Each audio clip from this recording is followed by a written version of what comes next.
우리 친구들 반갑습니다. 디딤돌 초등 고학년 독해력 함께하고 있습니다. 이건 내용 함께 살펴보고 있죠. 자, 이번 시간에는요. 영역은 경제 분야이고 우리 지문은 16번째 지문입니다. 자, 어떤 내용인지 보겠습니다.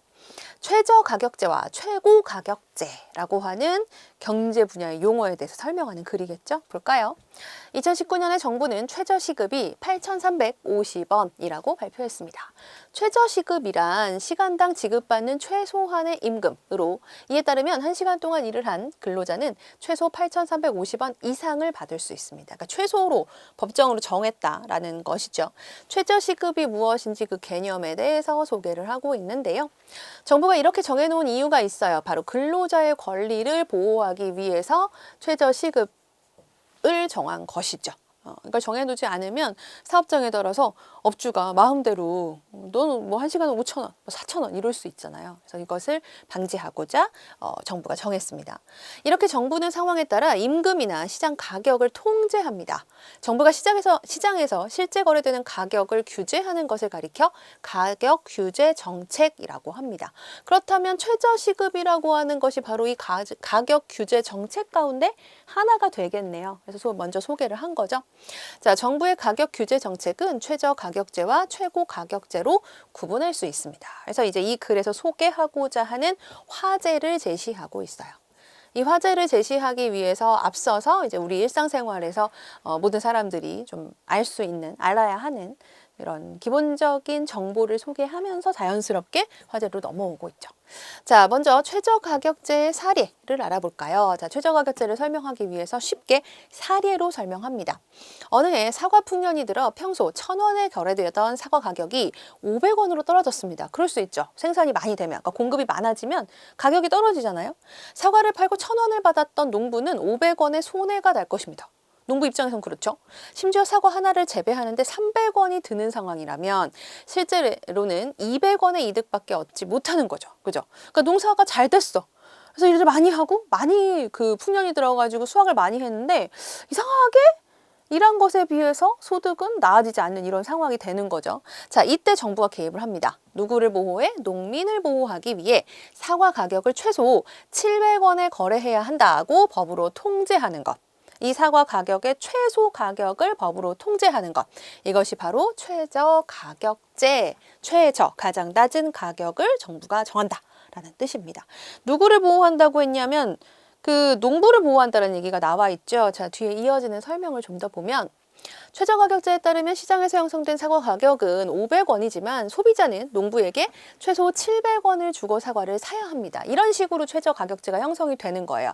시장 가격이 너무 낮을 때 그보다는 좀 더 높은 가격을 최저가격으로 정하는 거죠. 따라서 소비자보다 생산자에게 이득이 되므로 최저가격제는 주로 생산자들을 보호하기 위해 시행됩니다. 그렇구나. 자, 이어서 최고가격제입니다. 역시 사례로, 역시 사과 농사예요. 이번엔 잘 안 됐어요. 그러니까 사과가 매우 귀해지죠. 평소 1,000원에 거래되던 사과는 2,000원에 거래되고 있어요. 공급이 수요보다 적으니까 공급이 적어지니 당연히 가격은 올라갑니다. 찾는 사람 많아지니까요. 자, 사과를 사려는 사람 입장에서 한번 볼까요? 사과 가격이 2배로 올랐어요. 사과를 사기 어려워질 거예요. 선생님 매일같이 아침에 사과를 먹는데 그러다 보니까 사과 가격이 좀 민감합니다. 어떨 때 가면 사과가 하나에 1,000원이었는데 어떨 때 가면 1,500원이에요. 막 고민되는 거죠. 자, 이때 정부가 사과를 사려는 사람들, 즉 소비자를 보호하기 위해 사과 가격을 최고 1,300원 이상 받으면 안 된다고 법으로 통제하는 것. 즉 뭐냐면 시장 가격보다 낮은 가격으로 최고 가격을 정해버린 거예요. 그러면 누가 보호가 될까요? 그래요. 소비자가 보호가 되겠죠. 이게 바로 최고가격제입니다. 그러니까 최저가격제랑 최고가격제를 살펴보면 서로 대조되는 특징이 있다는 것을 알 수 있겠죠. 자, 최고가격제에 따르면 농부는 2,000원에 거래될 수 있는 사과 가격을 1,300원 이상 받을 수 없습니다. 즉 생산자의 이득이 감소하는 대신 소비자의 이득이 증가하므로 최고가격제는 생산자보다 소비자에게 유리한 정책입니다. 그래요. 그러니까 시장 가격이라고 하는 것이 그냥 시장에서 자유롭게 형성되는 것이 아니라 기본적으로는 그렇지만 너무 이제 좀 과하다 싶을 때는 정부가 이렇게 개입을 하는구나라는 걸 알 수 있는 내용이었습니다. 정리 좀 해볼까요? 자, 구체적인 예를 들었죠. 바로 사과 가격. 그래서 최저가격제와 최고가격제를 알기 쉽게 설명하고 있고 개념과 그리고 차이점 중심으로 해서 제시하고 있습니다. 자, 글의 구조를 보면 먼저 가격 규제 정책이라는 게 있다. 그 이제 가장 일반적인 사례로 최저시급제 얘기를 했어요.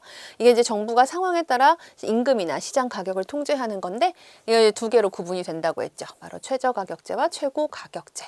최저가격제는 일정한 가격 이하로 사고 팔 수 없도록 규제하는 거라면 최고가격은 일정 가격 이상으로 사고 팔 수 없도록 규제하는 정책이고요.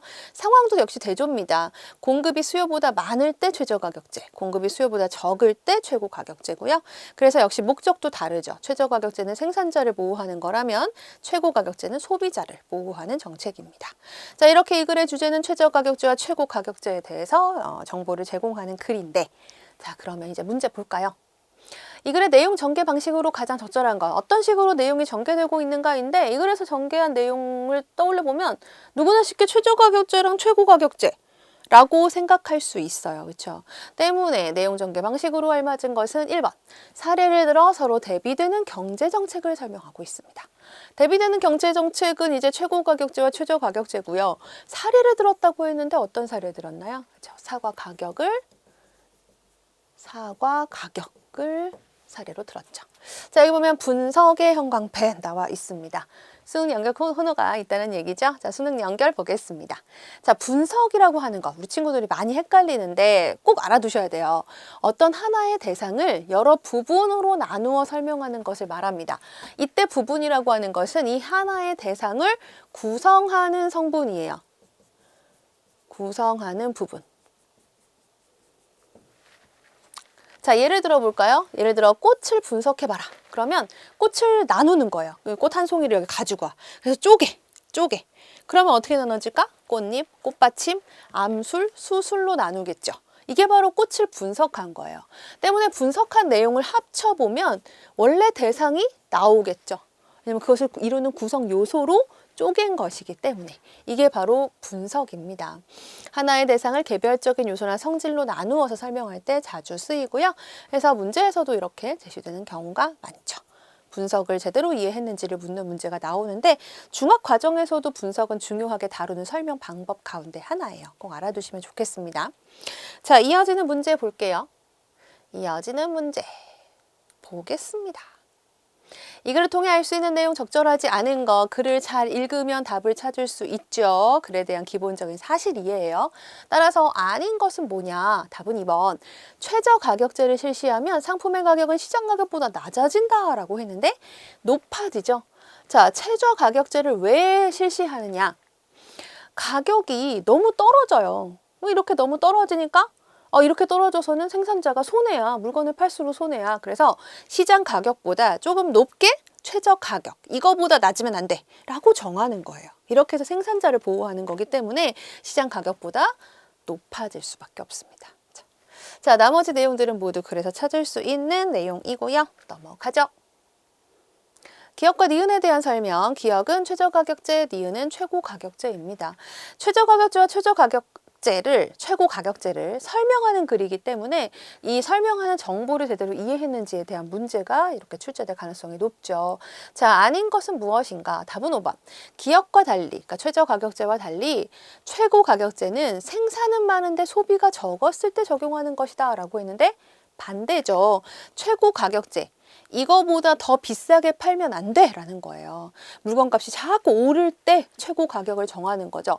물건값은 왜 오르나? 생산이 적은데 소비가 많아요. 그러니까 찾는 사람이 많아요. 즉 공급은 적은데 수요가 많을 때 그럼 물건값이 막 올라간단 말이야. 이러면 소비자가 너무 손해를 보게 되겠죠. 그래서 최고 가격을 정하는 겁니다. 적절하지 않은 것은 답은 5번. 자, 다음 문제 보겠습니다. 보기에서 정부가 시행한 정책 그랬어요. 보기 볼까요?